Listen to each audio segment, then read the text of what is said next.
अमावस्या और पूर्णिमा की कहानी भारतीय लोक कथाओं में एक दिलचस्प कहानी है जिसे अक्सर माता पिता अपने बच्चों को सुनाते हैं। यह कहानी चंद्रमा की विभिन्न अवस्थाओं को मानवीय रूप देकर समझाने का एक रचनात्मक तरीका है। यहाँ इस कहानी का एक विस्तृत विवरण है। प्राचीन समय की बात है। एक बार दो बहनें थीं जिनका नाम अमावस्या और पूर्णिमा था। ये दोनों बहनें चंद्रमा के राजा की बेटियां थीं। अमावस्या बड़ी थी और पूर्णिमा छोटी। दोनों बहनों के स्वभाव में काफी अंतर था। अमावस्या शांत, रहस्यमयी और कुछ हद तक गूढ़ थी। वह अपने पिता चंद्रमा के साथ आकाश में छिपकर रहती थी और कभी कभी धरती पर आती थी। जब वह धरती पर आती तो रात का अंधेरा पूरी तरह से छा जाता। लोग उस समय को अमावस्या की रात कहते थे। दूसरी ओर पूर्णिमा बहुत ही उज्जवल, आकर्षक और जीवन से भरपूर थी। जब वह धरती पर आती तो उसकी चमक से पूरी रात रोशन हो जाती। उसकी उपस्थिति से लोग खुश हो जाते और त्यौहार मनाते। लोग इस रात को पूर्णिमा की रात कहते थे। एक दिन चंद्रमा के राजा ने अपनी दोनों बेटियों को धरती पर भेजने का निर्णय लिया। उन्होंने उन्हें आदेश दिया कि वे बारी बारी से धरती पर जाएं ताकि लोग दोनों के गुणों का आनंद ले सकें। इसीलिए अमावस्या और पूर्णिमा ने बारी बारी से धरती पर जाने की योजना बनाई।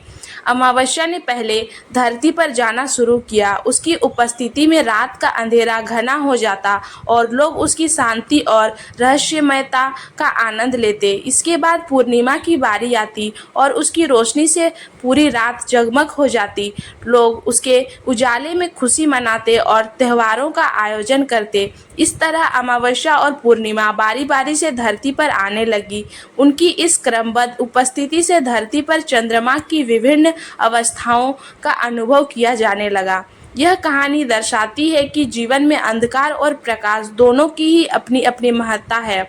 अंधकार के बिना प्रकाश का महत्व समझ में नहीं आता और प्रकाश के बिना अंधकार का रहस्यपूर्ण सौंदर्य अधूरा रहता है। अमावस्या और पूर्णिमा की यह कहानी हमें सिखाती है कि जीवन में संतुलन बनाए रखना कितना महत्वपूर्ण है।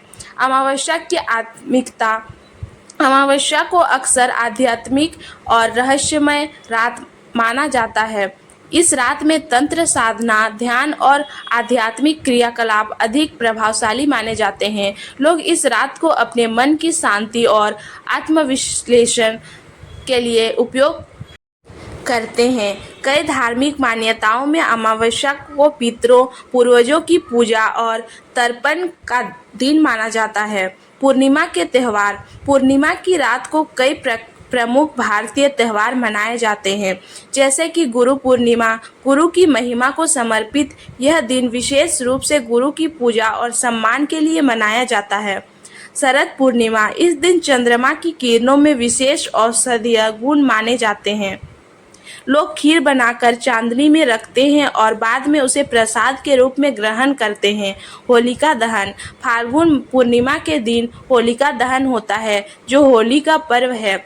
चंद्रमा की कहानियाँ। अमावस्या और पूर्णिमा के माध्यम से चंद्रमा की विभिन्न अवस्थाओं को भी कहानियाँ प्रचलित हैं, जैसे चंद्रमा का घटना और बढ़ना, उसका पिघलना और फिर से बनना आदि। यह कहानियाँ न केवल खगोलीय घटनाओं को सरल और रोचक तरीके से समझाती हैं, बल्कि जीवन के विभिन्न पहलुओं को भी उजागर करती हैं।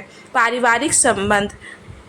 कई कहानियों में अमावस्या और पूर्णिमा की बहनों के रूप में चित्रण किया जाता है, जो एक दूसरे के पूरक हैं। यह पारिवारिक संबंधों की महत्ता को भी दर्शाता है, जैसे कि कभी कभी वे एक दूसरे के बिना अधूरी महसूस करती हैं, लेकिन जब वे मिलती हैं तो उनकी संगति से एक अद्वितीय संतुलन बनता है। पौराणिक कथाएं। भारतीय पौराणिक कथाओं में चंद्रमा और उसकी कलाओं का वर्णन विभिन्न देवी देवताओं और घटनाओं से जुड़ा हुआ है, जैसे कि समुद्र मंथन के समय अमृत का प्रकट होना, चंद्रमा का शिव के जटाओं में निवास करना आदि। अमावस्या और पूर्णिमा इन पौराणिक कथाओं का ही विस्तार है। लोकगीत और लोक कथाएं। ग्रामीण भारत में अमावस्या और पूर्णिमा पर आधारित कई लोकगीत और लोक कथाएं प्रचलित हैं। ये गीत और कथाएं समाज के विभिन्न पहलुओं को उजागर करती हैं, जैसे कि प्रेम, संघर्ष, आशा और समर्पण। वैज्ञानिक दृष्टिकोण। हालांकि यह कहानी एक पौराणिक और सांस्कृतिक दृष्टिकोण से है, चंद्रमा की अवस्थाओं को वैज्ञानिक दृष्टिकोण से भी समझा जा सकता है। चंद्रमा की कलाओं का कारण पृथ्वी, सूर्य और चंद्रमा के बीच के कोण और उनकी स्थितियों में बदलाव होता है। अमावस्या और पूर्णिमा की कहानी हमारे जीवन के विभिन्न पहलुओं को उजागर करती है और यह सिखाती है कि कैसे अंधकार और प्रकाश के बीच संतुलन बनाकर जीवन को और भी सुंदर और सार्थक बनाया जा सकता है।